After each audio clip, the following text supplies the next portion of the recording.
আসসালামু আলাইকুম দর্শক, আশা করি সকলেই ভালো আছেন। নিয়ে আসলাম একটা ভয়াবহ খবর নিয়ে। সিরাজগঞ্জের কবরস্থান থেকে ৭টি কঙ্কাল উধাও, অর্থাৎ কবরস্থান থেকে কঙ্কালগুলো কোথাও পাচার করা হয়েছে, পাচার করেছে দুর্বৃত্তরা, যেটা খুবই নেক্কারজনক, ভয়াবহ, জঘন্যতম কাজ। সিরাজগঞ্জের উল্লাপাড়ার একটি কবরস্থান থেকে ৭টি কঙ্কাল চুরির অভিযোগ উঠেছে। এই ঘটনায় এলাকায় চাঞ্চল্যের সৃষ্টি হয়েছে। স্বাভাবিক বিষয়, কবরস্থান থেকে যদি একটা লাশও উঠানো হয় বা একটা কঙ্কালও উঠানো হয়, তাহলে কিন্তু এটা চাঞ্চল্যের সৃষ্টি করবে।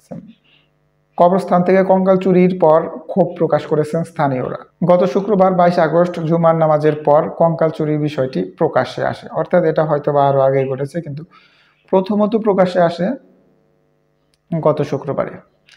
তবে একদিন আগে থেকেই কবরস্থান থেকে একে একে ৭টি কঙ্কাল সরিয়ে নেওয়া হয়েছে বলে ধারণা করেছেন এলাকাবাসী। মূলত নগর কয়রা ও কষ্টপুর গ্রামের বাসিন্দাদের কেউ মারা গেলে ওই কবরস্থানে দাফন করা হতো, অর্থাৎ ২টা গ্রাম থেকে সবথেকে বেশি মানুষ দাফন করা হতো ওই কবরস্থানে।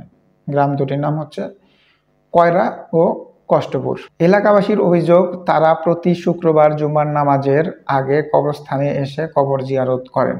গত শুক্রবারেও তারা কবরে জিয়ারতে এসে কয়েকটি কবর খোঁড়া অবস্থায় দেখতে পান।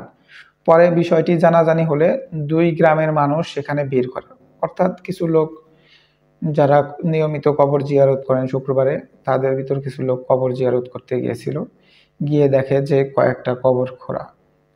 তারপর থেকেই গ্রামবাসী বিষয়টি জেনে যায় এবং ওইখানে কবরস্থান ঘিরে একটা বড় ধরনের চাঞ্চল্যের তৈরি হয়।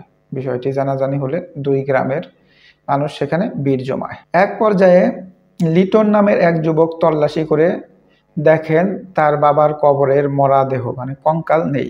অর্থাৎ একজন লোক তল্লাশি করেন যে দেখি তার বাবাও মারা গিয়েছিল, সেই কবরস্থানটাকে তল্লাশি করতে গিয়ে দেখে যে সেখানে তার বাবার লাশ বা কঙ্কাল নেই।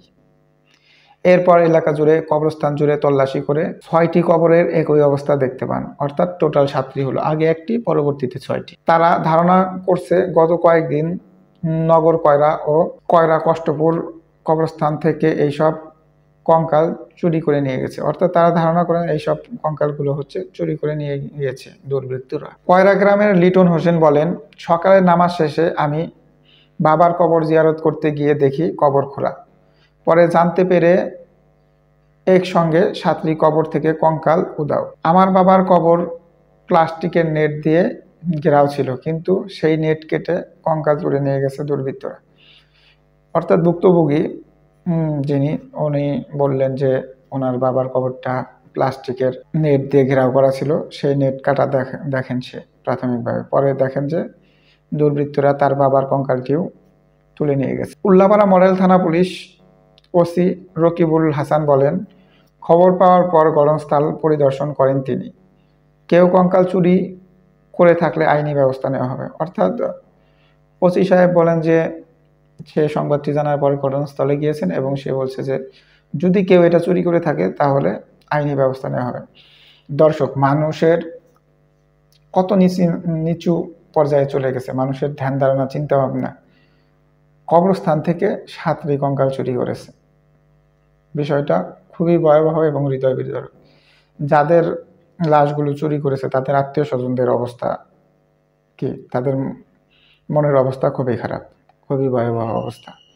এই ধরনের অবস্থার যেন কোথাও না ঘটে, আইনিভাবে কঠিন থেকে কঠিনতর শাস্তির ব্যবস্থা করা উচিত। যারা লাশ চুরি করেছে বা কঙ্কাল চুরি করেছে তাদেরকে খুব দ্রুত আইনের আওতায় এনে বিচারের সম্মুখীন করতে হবে। দর্শক, এই বিষয়ে, এই যে ৭টি কঙ্কাল চুরি হয়েছে সিরাজগঞ্জের উল্লাপাড়া থেকে, এই বিষয়ে যদি আপনাদের কোনো মতামত থাকে তাহলে অবশ্যই কমেন্টসে জানাবেন। ধন্যবাদ সকলকে। আসসালামু আলাইকুম।